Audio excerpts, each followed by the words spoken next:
Hello friends, good morning. आज जो topic है पृथ्वीराज चौहान थर्ड।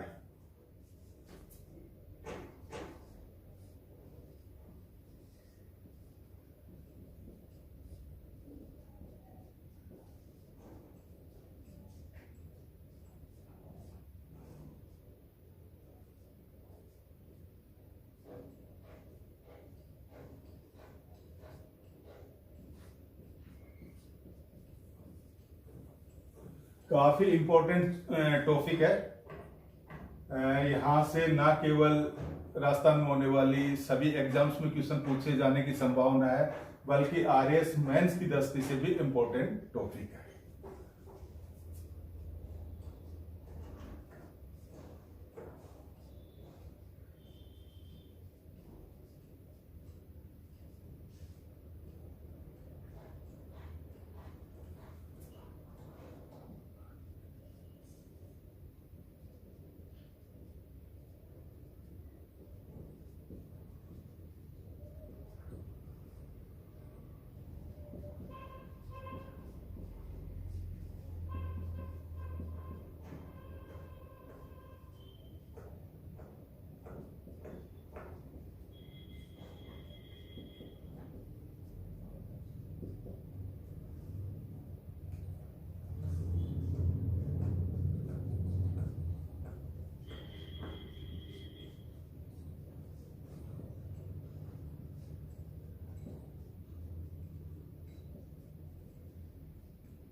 जो टॉपिक है पृथ्वीराज चौहान थर्ड, आप स्क्रीनशॉट ले लें। जन्म 19 मई 1166 एडी में अहिल्या पाटन गुजरात में होता है। दादा अर्णोराज थे। अर्णोराज की जो दूसरी पत्नी थी कांचन देवी, जय सिंहराज की पुत्री, उससे सोमेश्वर उत्पन्न होता है। सोमेश्वर के बेटे थे ये, यानी पृथ्वीराज थर्ड के पिता का नाम सोमेश्वर था। माता एवं संरक्षिका, माता और संरक्षिका बहुत सारे शासकों की अलग अलग हुई है, पर इनकी माता और संरक्षिका एक ही थी। इनकी माता कपूर देवी कलचूरी नरेश अचल की पुत्री थी। और कुमारपाल जो इनके संरक्षक भी थे, मामा भी थे, उन्होंने इनकी शादी सोमेश्वर की शादी कपूर देवी से करवाई थी। पृथ्वीराज की दो पुतनी है, एक पुत्री इच्छनी थी, दूसरी सहयोगिता थी।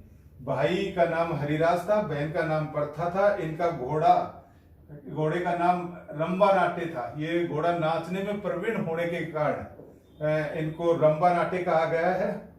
इनके जो प्रधानमंत्री थे कदमवास थे, और इन्हें केमास भी कहा जाता है। और नागौर का दुर्ग है, नागौर ओब्लिक अही छत्रपुर छत्रपुर का दुर्ग भी किसने बनवाया था? कदमवास या केमास ने बनवाया था। इनके सेनापति भुवनमल थे। भुवनमल कपूर देवी के रिश्तेदार थे। पर पानीपत का जो प्रथम युद्ध 1191 में होता है, किस किस के बीच में होता है? मोहम्मद गौरी और पृथ्वीराज थर्ड के बीच में। इसमें प्रधान सेनापति खांडे राव थे। उपाधि राय पिथोरा,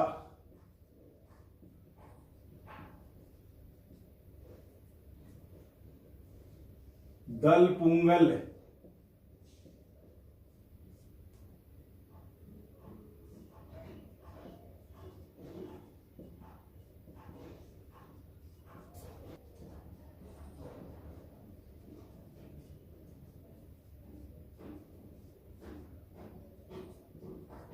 उपाधि कौन कौन सी थी? राय पिथोरा, युद्ध में पीठ ना दिखाने वाला,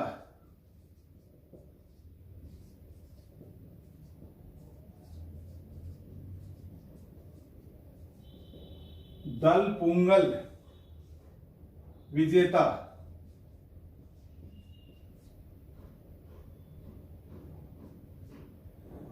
सपादलेश्वर यानी सपादलक्ष का स्वामी, भारतीवेश्वर भारत का स्वामी, हिंदू सम्राट,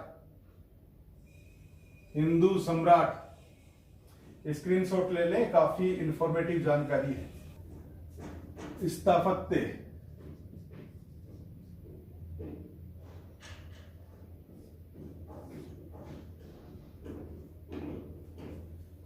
लालकोट शहर, दिल्ली।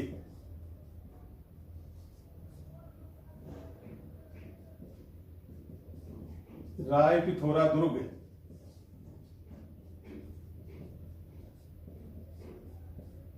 दिल्ली।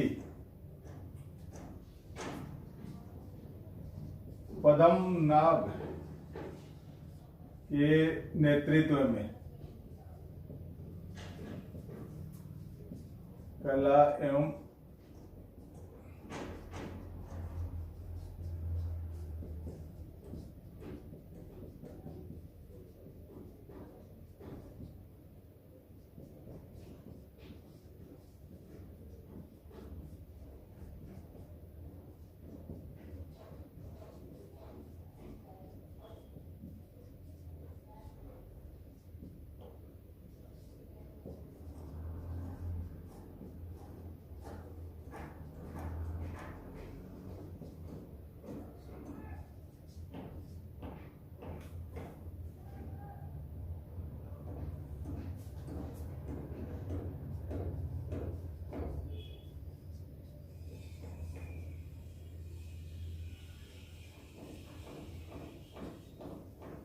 पृथ्वीराज चौहान कला प्रेमी भी थे। इन्हें दिल्ली में लालकोट नामक शहर बसाया है, राय पिथोरा दुर्ग का निर्माण करवाया है, अजमेर में पद्मनाभ के नेतृत्व में कला एवं साहित्य विभाग की स्थापना की, विसलपुर टोंक में जहां विसलपुर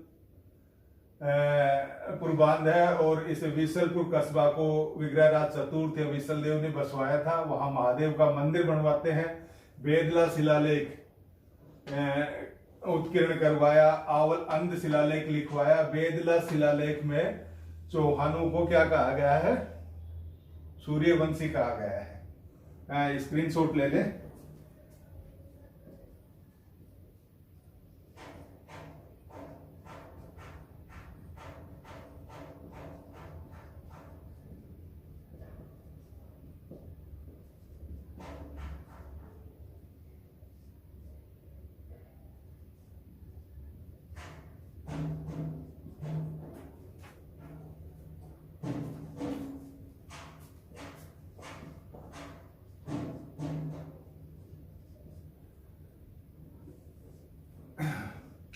पृथ्वीराज चौहान थर्ड के जो दरबार में थे, जयानक भट्ट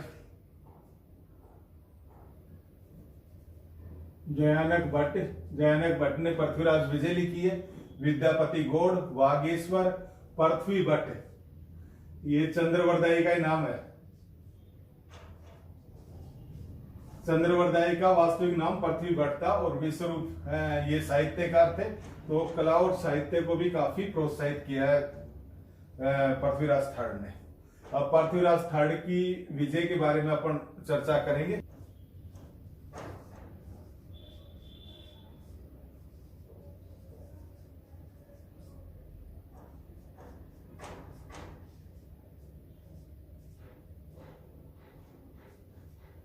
पृथ्वीराज जो थर्ड था उसकी जो विजय और राजनीतिक गतिविधियां उसके बारे में पढ़ते हैं।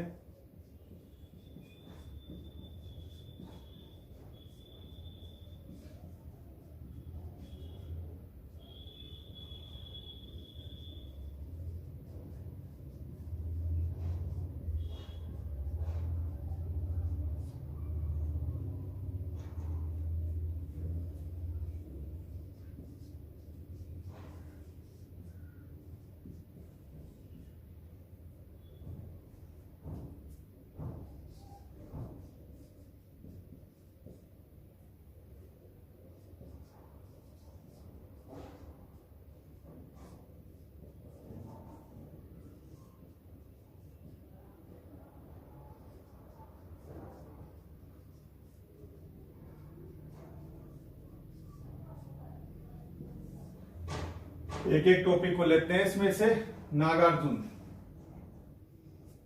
ये विग्रहराज चतुर्थ का सबसे छोटा पुत्र था। इसने 1178 एडी में गुड़गांवा को बेस बनाकर चौहान साम्राज्य के विरुद्ध विद्रोह कर दिया गया था। तो कदमवास के नेतृत्व में सेना भेजकर गुड़गांवा के युद्ध में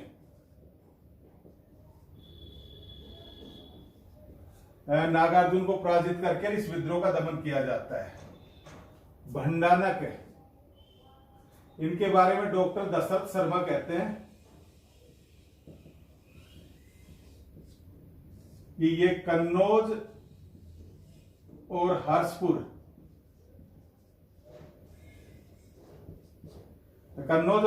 के निवासी थे। डॉक्टर सत्य प्रकाश रेवाड़ी निवासी बताते हैं।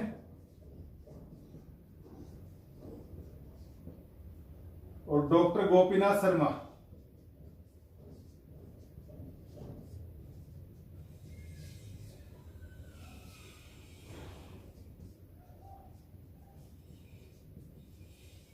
ये भंडानक जाति के लोगों को डॉक्टर दशरथ शर्मा कहते हैं कि ये कन्नौज और हर्षपुर के निवासी थे। डॉक्टर सत्य प्रकाश इनको रेवाड़ी का निवासी बताते हैं। डॉक्टर गोपीनाथ शर्मा कहते हैं कि सतलज नदी के आसपास के क्षेत्र के निवासी थे और ये वहां से चलकर हिसार और गुड़गांवा क्षेत्र में आ गए। हिसार और गुड़गांवा क्षेत्र में 1182 एडी में इन पे आक्रमण करके और इनका दमन किया जाता है। इन पे इतना भयंकर आक्रमण किया पृथ्वीराज चौहान ने, इनके नेताओं को मार दिया गया और इनकी पूरी बस्तियों को जला दिया गया। इसके बाद में परमार्ती देव चंदेल शासक महोबा राजधानी थी। 1182 एडी का तुमुल युद्ध परमार्ती देव चंदेल शासक इन पे आक्रमण करके और चंदेल शासक जो तुमुल देव को चंदेल शासक परमार्ती देव को तुमुल के युद्ध में हराते हैं। और परमार्ती देव के दो सेनापति अल्लाह और उदल इस युद्ध में वीर गति प्राप्त हो जाते हैं। साथियों, अल्लाह और उदल किसके सेनापति थे ये पूछा जा चुका है। भीमदेव चालुक्य शासक,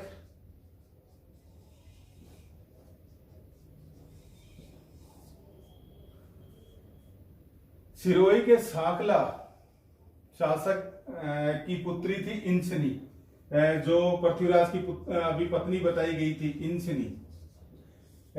भीमदेव, इंसनी काफी सुंदर थी और भीमदेव इनसे शादी करना चाहते थे, परंतु इनसे शादी किसने कर ली? पृथ्वीराज थर्ड ने।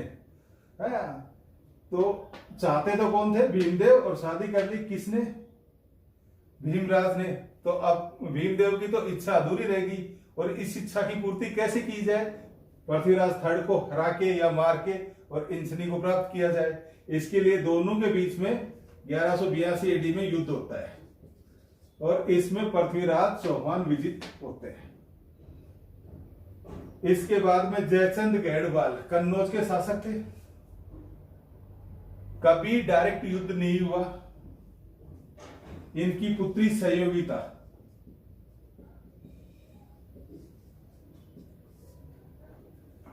अब यहां युद्ध के दो कारण बताते हैं कि पहला कारण और वास्तविक कारण कि दोनों ही शक्ति संपन्न शासक थे और दोनों दिल्ली पर अधिकार करना चाहते थे। दिल्ली किसने बताया था? अनंगपाल तोमर ने। दिल्ली किसने बसाया था? अनंगपाल तोमर ने।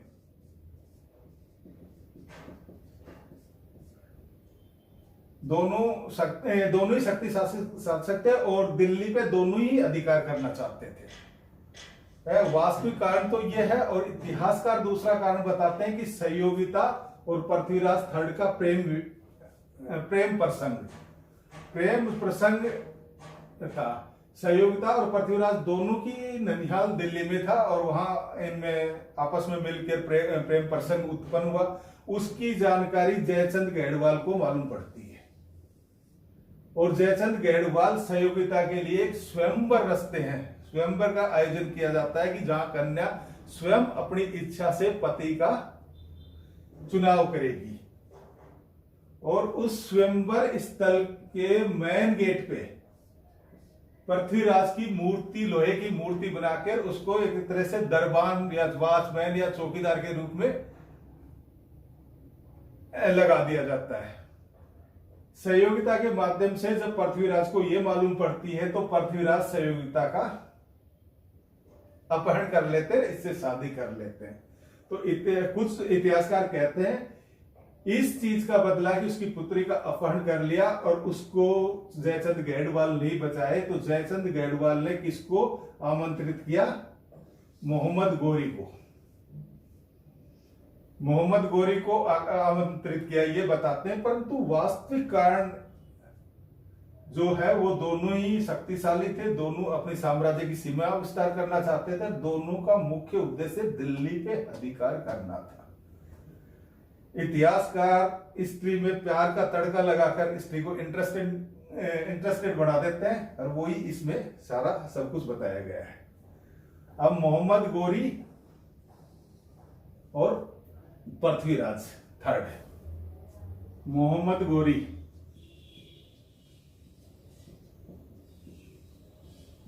वर्ष पृथ्वीराज थर्ड।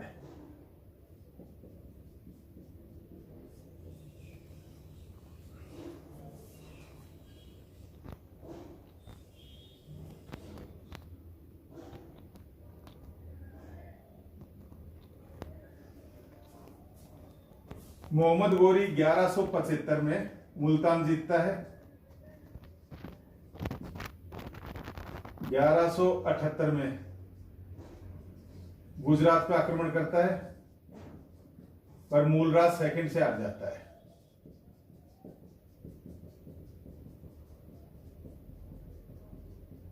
परंतु हार नहीं मानता। 1186 में पंजाब जीत लेता है। मोहम्मद गोरी 1175 में मुल्तान जीतता है, 78 में गुजरात पे आक्रमण करता है पर मूलराज सेकंड चालुक्य नरेश उससे हार जाता है, परंतु हार नहीं मानता और दोबारा आगे बढ़ता है। 1186 में पंजाब पे कर लेता है। इधर पृथ्वीराज चौहान ने अपने साम्राज्य की सीमा बढ़ाकर बिल्कुल दोनों की साम्राज्य की सीमा पंजाब पे आपस में टच करने लग गई। अब दोनों के लिए ही जरूरी होगा कि गोरी भारत पे अधिकार करना चाहता है तो उसे चौहान साम्राज्य पर अधिकार करना पड़ेगा और इधर चौहानों के लिए यह जरूरी हो जाता है कि अपने साम्राज्य की रक्षा करनी है और उसे दीर्घायु करना है तो गोरी को रोकना है। ठीक है, गोरी को रोकना है।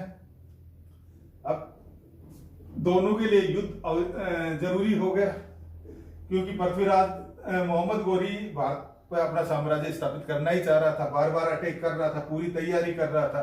पहले मुल्तान जीत चुका है, गुजरात पे आक्रमण किया, हार गया, पंजाब जीत चुका है। इधर उत्तरी भारत का सबसे शक्तिशाली राज्य चौहान राज्य था। दोनों साम्राज्य की जब सीमाएं छूने लगी तो बट नेचुरल स्थिति आ गई कि दोनों में एक दूसरे से बचने के लिए या एक दूसरे की महत्वाकांक्षा को रोकने के लिए युद्ध जरूरी हो गया। 1191 त्राइन के मैदान। त्राइन कहां है? करनाल, हरियाणा। दोनों आमने सामने होते हैं और लड़ाई होती है। त्राइन का प्रथम युद्ध, पृथ्वीराज थर्ड का सेनापति कौन था? जो अभी मैंने बताया। वैसे तो ओवरऑल सेनापति भुवनमल था, पर पानीपत के फर्स्ट बैटल में खांडे राव था। खांडे राव सेनापति। दोनों की लड़ाई होती है। इस युद्ध में पृथ्वीराज थर्ड विजित होते हैं। यहां विजित तो हो जाते हैं, पर सबसे बड़ी गलती जो की थी, मुस्लिम सेना जो भग रही थी,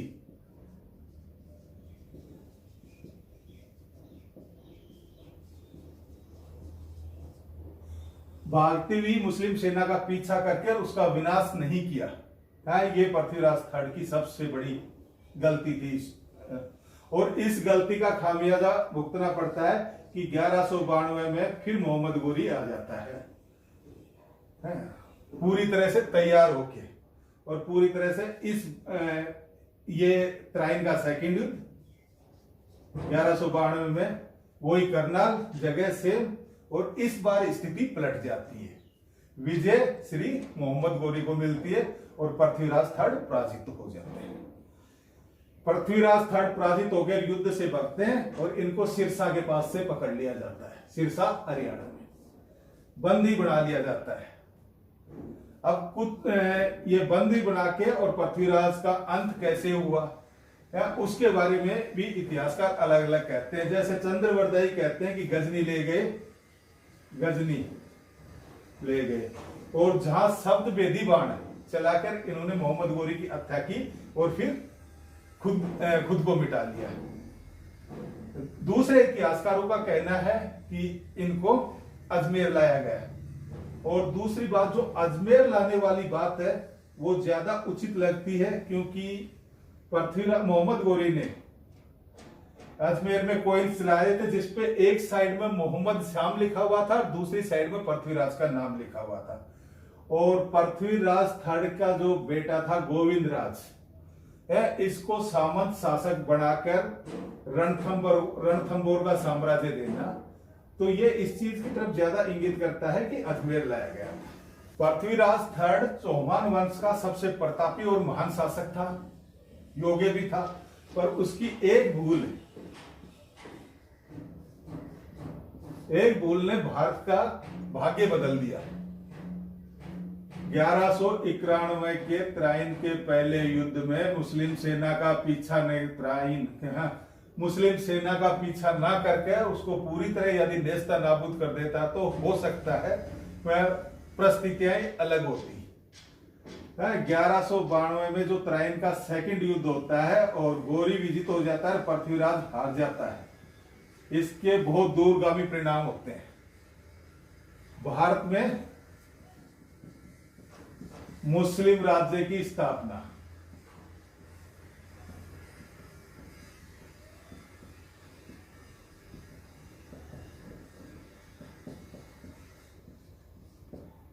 भारत में मुस्लिम राज्य की स्थापना हो जाती है। मोहम्मद गोरी कुतुबुद्दीन ऐबक को अपना प्रतिनिधि बनाकर यहाँ छोड़ जाते हैं। फिर इल्तुतमिश गुलाम वंश आता है, बलबन आता है, उसके बाद में खिलजी आते हैं, तुगलक आते हैं, सैयद आते हैं, लोधी आते हैं, और लोधियों को हरा के मुगल आ जाते हैं। मुगल के बाद में अंग्रेज आ जाते हैं। यानी 1192 से 1947 तक भारत प्रातंत्र हो गया। एक भूल ने कितने साल के लिए भारत की आजादी का विलोप कर दिया, भारत को प्रातंत्र बना दिया, भारत के पैरों में दास्ता की बेड़ियां कड़ियां झड़ गई। सबसे बड़ा परिणाम ये निकला। दूसरा परिणाम क्या हुआ?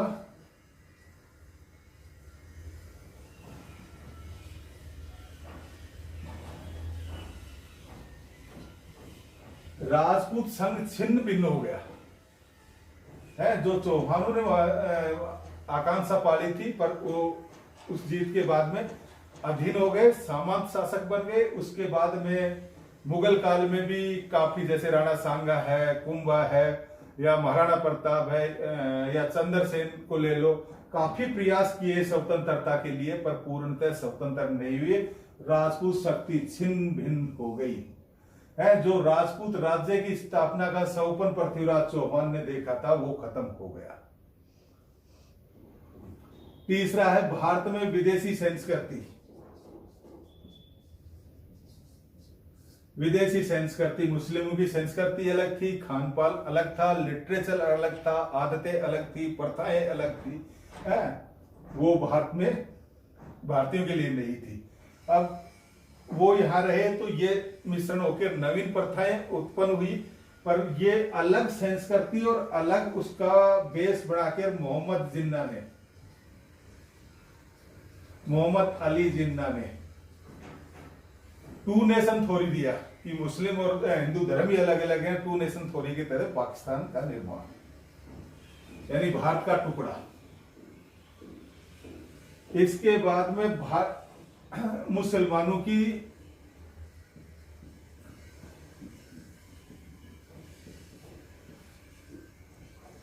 मंदिर एवं मूर्ति बंजक नीति।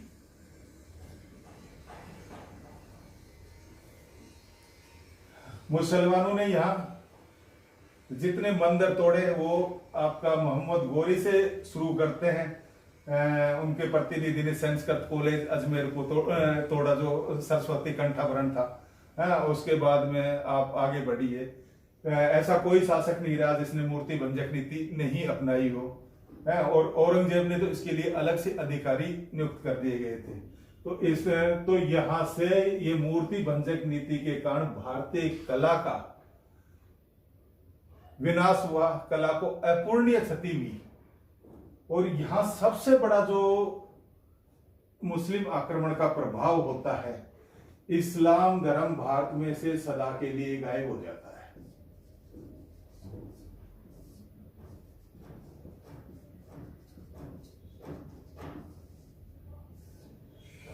इल्तुतमिश का एक सेनापति था बख्तियार खिलजी। उसने एक छोटी सी सेना लेकर बंगाल तक पहुंच गया था, और रास्ते में जितने भी बौद्ध मठ आए उनको नष्ट कर दिया गया। जो बचे हुए बौद्ध भिक्षु थे वो भारत से पलायन कर गए। यानी एक भूल का कितना दूरगामी परिणाम निकलता है। मुस्लिमों के विरुद्ध भारतीय हारे क्यों हैं? उसके क्या कारण थे कि उनके सामने टिक नहीं कर पाए? एक बार हराने के बाद में उसके बाद जीतते। तो यहां जो कारण है, राजनीतिक एकता का अभाव।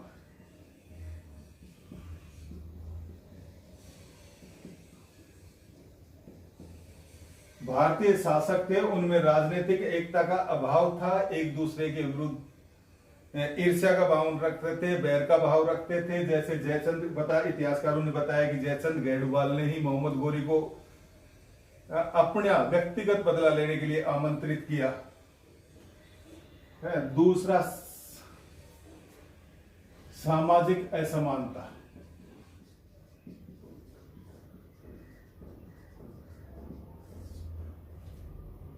हिंदुस्तान या राजस्थान का जो समाज है वो वर्ग भेद पे है।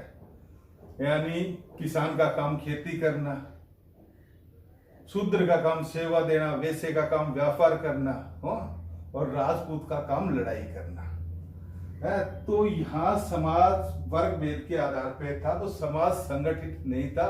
एक मुट्ठी भर लोगों को विदेशी आक्रांताओं का सामना करना पड़ा, जिसके पर पूरा समाज एकजुट होकर विरोध नहीं कर पाया। छोटे से लोगों को आक्रांताओं ने हराकर भारत पे आक्रमण कर लिया, अधिकार कर लिया। तीसरी, परंपरागत युद्ध शैली।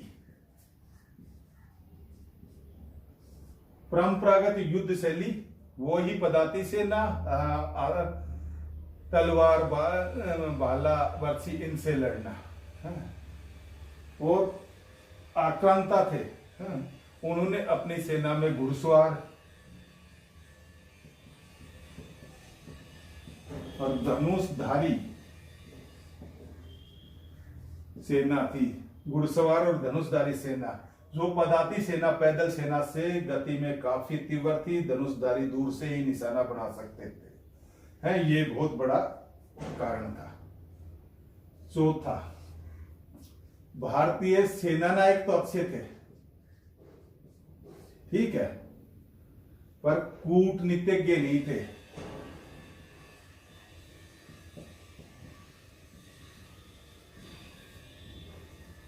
यानी मरने भिड़ने में विश्वास करते थे, व्यक्तिगत पराक्रम में विश्वास करते थे, पर युद्ध तो कूटनीति से जीता जाता है भाई, है। कूटनीति का अभाव था। उसके बाद में पांचवा,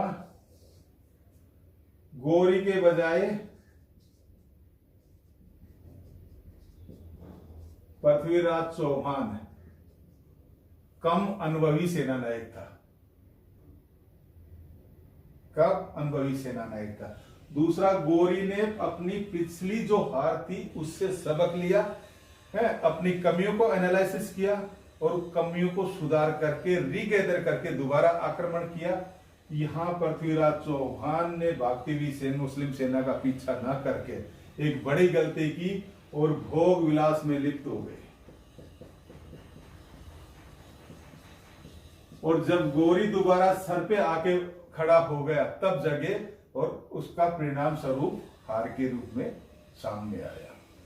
तो दोस्तों, पृथ्वीराज चौहान काफी इंपॉर्टेंट टॉपिक है, और जो ये कारण मैंने बताए हार के क्या कारण थे, या मुस्लिमों के भारत में एंटर होने के क्या परिणाम निकले, मुस्लिम तो ये ना केवल आपको प्रीलिम्स के बल्कि आरएस मेंस के हिसाब से भी है।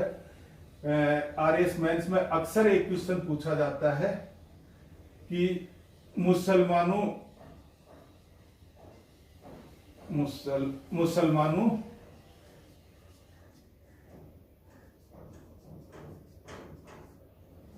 के विरुद्ध राजपूत प्रतिरोध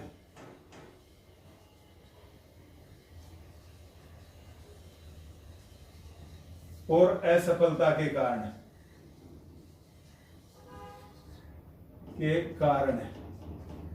एवं परिणाम। अब यहां प्रतिरोध लिखोगे तो उसमें आपको पृथ्वीराज चौहान से शुरू करना पड़ेगा और रतन सिंह तक और उसके आगे तक जाएगा। रणथंभौर का हो ले लो, चाहे आप चित्तौड़ को ले लो, कानरदेव को ले लो, सिवान को ले लो, ये सारा बताते हुए आपके हारने के क्या कारण थे। राजनीतिक अभाव, मुगलों के टाइम पे भी यही रहा है, सामाजिक ये भी यही रहा है, परंपरागत युद्ध पद्धति है, यहाँ घुड़सवार यहाँ आ गया, बाबर यहाँ तुलगमा ले आया, कूटनीतिज्ञ ज्यादा थे, ये कूटनीतिज्ञ नहीं थे, अनुभवी उनके बजाय कम थे, व्यक्तिगत लड़ने मरने में विश्वास करते थे, और गुप्तचर प्रणाली का तो बिल्कुल ही अभाव था, जबकि ये थे। दूसरा, रसद वाला, जैसे पानीपत का थर्ड युद्ध है, रसद काट देना या आपसी फूट डाल देना, ये सारा इन्होंने किया, ये सब कूटनीति का था। इसी वजह से ये सभी उसी में डालने ही आए बताते हुए, और ये क्वेश्चन 3-4 बार पूछा जा चुका है, तो ये टॉपिक काफी इंपॉर्टेंट है। दोस्तों, नेक्स्ट वीडियो में अपन नाडोल के चौहानों के बारे में विचार करेंगे, डिटेल डिस्कस करेंगे, और वहाँ कौन शासकों है, कौन संस्थापकों है, क्या सामाजिक, धार्मिक, आर्थिक, साहित्यिक और कला में विकास हुआ, वो सारा बताएंगे। आपको मेरा ये वीडियो अच्छा लगा तो मेरा चैनल सब्सक्राइब कर लें। Thank you.